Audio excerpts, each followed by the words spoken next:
Capítulo 12. Entonces comenzó Jesús a hablarles en parábolas. Un hombre plantó un viñedo, lo cercó, cavó un lagar y construyó una torre de vigilancia. Luego arrendó el viñedo a unos labradores y se fue de viaje. Llegada la cosecha, mandó un siervo a los labradores para recibir de ellos parte de la cosecha. Pero ellos lo agarraron, lo golpearon y lo despidieron con las manos vacías. Entonces les mandó otro siervo.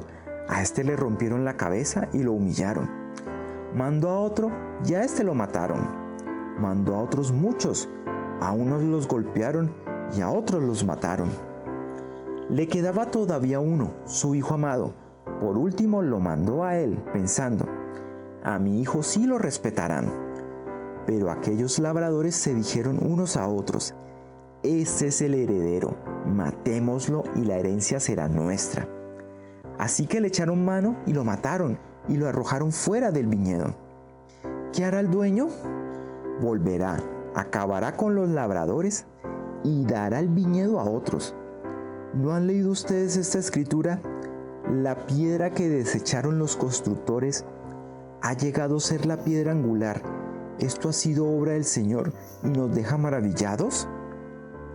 Cayendo en cuenta que la parábola iba dirigida contra ellos, buscaban la manera de arrestarlo, pero temían a la multitud, así que lo dejaron y se fueron. Luego enviaron a Jesús algunos de los fariseos y los partidarios del rey Herodes para tenderle una trampa con sus mismas palabras. Al llegar dijeron: Maestro, sabemos que eres un hombre íntegro. No te dejas influir por nadie porque no te fijas en las apariencias, sino que enseñas el camino de Dios de acuerdo con la verdad. ¿Está permitido pagar impuestos al César o no? ¿Debemos pagar o no? Pero Jesús, sabiendo que fingían, respondió: ¿por qué me tienden trampas? Tráigame una moneda romana para verla. Le llevaron la moneda y él les preguntó: ¿de quién es esta imagen y esta inscripción? Del César, contestaron. Y Jesús les dijo: denle pues al César lo que es del César y a Dios lo que es de Dios. Y quedaron admirados de él. Entonces los saduceos, que dicen que no hay resurrección, fueron a verlo y le plantearon un problema. Maestro, Moisés nos enseñó en sus escritos que si un hombre muere y deja a la viuda sin hijos, el hermano de ese hombre tiene que casarse con la viuda para que su hermano tenga descendencia. Ahora bien, había 7 hermanos. El primero se casó y murió sin dejar descendencia. El segundo se casó con la viuda, pero también murió sin dejar descendencia. Lo mismo le pasó al tercero. En fin, ninguno de los 7 dejó descendencia. Por último, murió también la mujer. En la resurrección, ¿de cuál será esposa esta mujer, ya que los 7 estuvieron casados con ella? ¿Acaso no andan ustedes equivocados? Respondió Jesús. Es que desconocen las Escrituras y el poder de Dios. Cuando resuciten los muertos, no se casarán ni serán dados en casamiento, sino que serán como los ángeles que están en el cielo. Pero en cuanto a que los muertos resucitan, ¿no han leído en el libro de Moisés, en el pasaje sobre la zarza, cómo Dios le dijo: yo soy el Dios de Abraham, de Isaac y de Jacob? Él no es Dios de muertos, sino de vivos. Ustedes andan muy equivocados. Uno de los maestros de la ley se acercó y los oyó discutiendo. Al ver lo bien que Jesús había contestado, preguntó: ¿de todos los mandamientos, cuál es el más importante?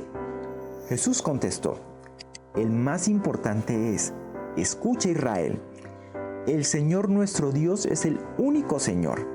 Ama al Señor tu Dios con todo tu corazón, con toda tu alma, con toda tu mente y con todas tus fuerzas. El segundo es: ama a tu prójimo como a ti mismo. No hay otro mandamiento más importante que estos. Bien dicho, maestro, respondió el maestro de la ley. Tienes razón al decir que Dios es uno solo y que no hay otro fuera de él. Amarlo con todo el corazón, con todo el entendimiento y con todas las fuerzas, y amar al prójimo como a uno mismo, es más importante que todos los holocaustos y sacrificios. Al ver Jesús que había respondido con inteligencia, le dijo: no estás lejos del reino de Dios. Y desde entonces nadie se atrevió a hacerle más preguntas. Mientras enseñaba en el templo, Jesús les propuso: ¿cómo es que los maestros de la ley dicen que el Cristo es descendiente de David? David mismo, hablando por el Espíritu Santo, declaró: dijo el Señor a mi Señor, siéntate a mi derecha hasta que ponga a tus enemigos debajo de tus pies. Si David mismo lo llamaba Señor, ¿cómo puede entonces ser su descendiente? La muchedumbre lo escuchaba con agrado. Como parte de su enseñanza, Jesús decía: tengan cuidado de los maestros de la ley. Les gusta pasearse con ropas ostentosas y que los saluden en las plazas, ocupar los primeros asientos en las sinagogas y en los lugares de honor en los banquetes. Se apoderan de los bienes de las viudas y a la vez hacen largas plegarias para impresionar a los demás. Estos recibirán peor castigo. Jesús se sentó frente al lugar donde se depositaban las ofrendas y estuvo observando cómo la gente echaba sus monedas en las alcancías del templo. Muchos ricos echaban grandes cantidades, pero una viuda pobre llegó y echó 2 moneditas de muy poco valor. Jesús llamó a sus discípulos y dijo: les aseguro que esta viuda pobre ha echado en el tesoro más que todos los demás. Porque todos ellos dieron de lo que les sobraba, pero ella, de su pobreza, echó todo lo que tenía, todo su sustento.